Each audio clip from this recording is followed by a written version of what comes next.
Hey, welcome back, and in today's video we haven't talked about Computer Boy in a while. We need to get this video is really about you.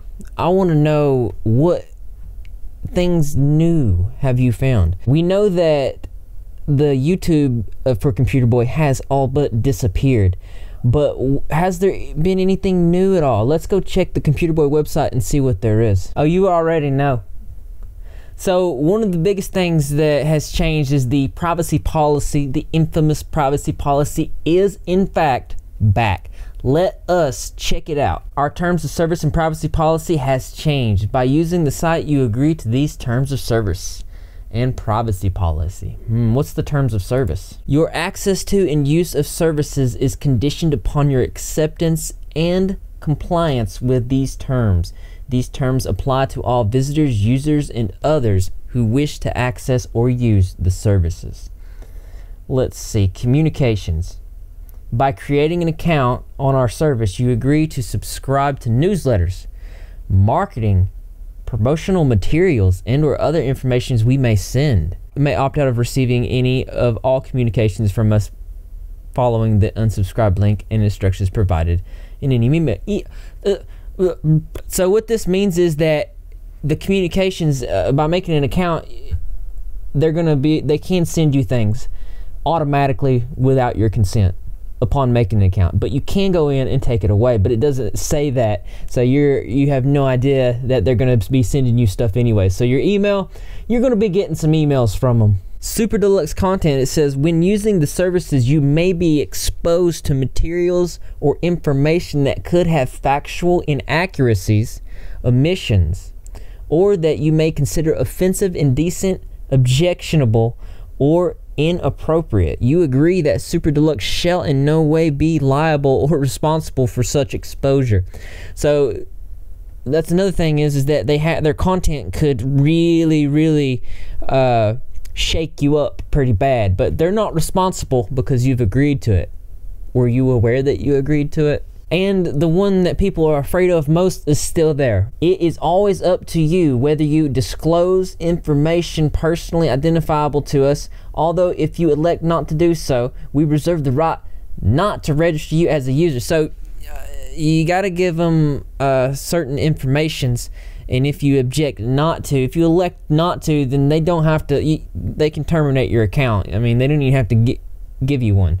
What are those? You could be giving them your name, company email address, phone number, billing address, and shipping address, your avatar photographs, self-written biography, and written comments, your user-generated content, your user ID and password, credit card information, any account preference information you provide us, sessions data, and a whole lot of other different things. So we can see that it has not changed very much from the first time, but it is back and you can read it. I'll put the link to this in the description below because I know you guys like that kind of stuff. So what's new with the actual website, however? It looks pretty much the same. Got the heart there.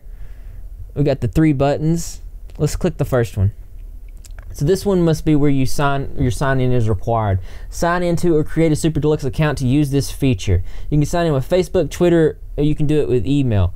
I'm going to be reluctant to make a profile on this, but if you already have one and have information about this, then you can send it to the Repzilla Twitter.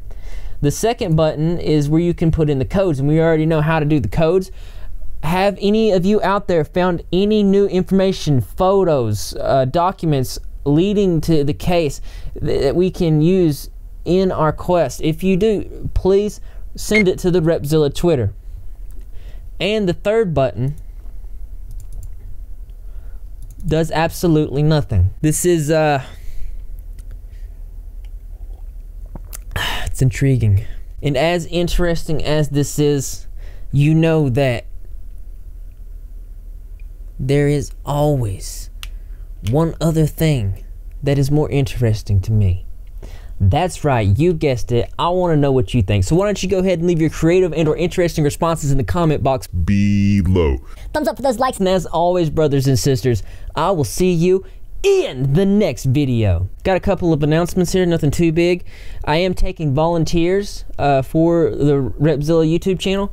Volunteers can do things from content, organization, One of the main things I'm going to be looking for is translators for subtitles. You can represent your country.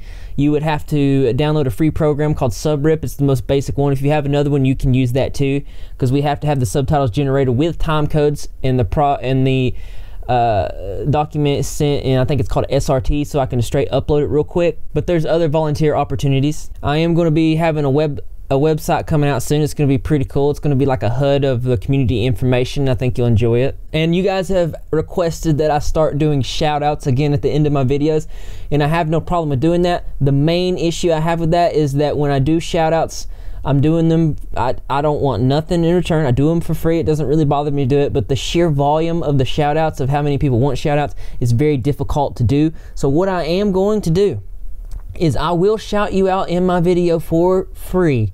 There's only one thing that you have to do. You have to be the first 20 people in the comments. The first 20 people that say they want a shout out, I will give a shout out. How do you get to be the first people? Well, the only thing you gotta do is go and turn on the notifications for the Repzilla channel. When you see that notification, rush to the video and be the top 20, and I will shout you out. I will say your message to the world. And that's just another case point and example of why this channel loves you.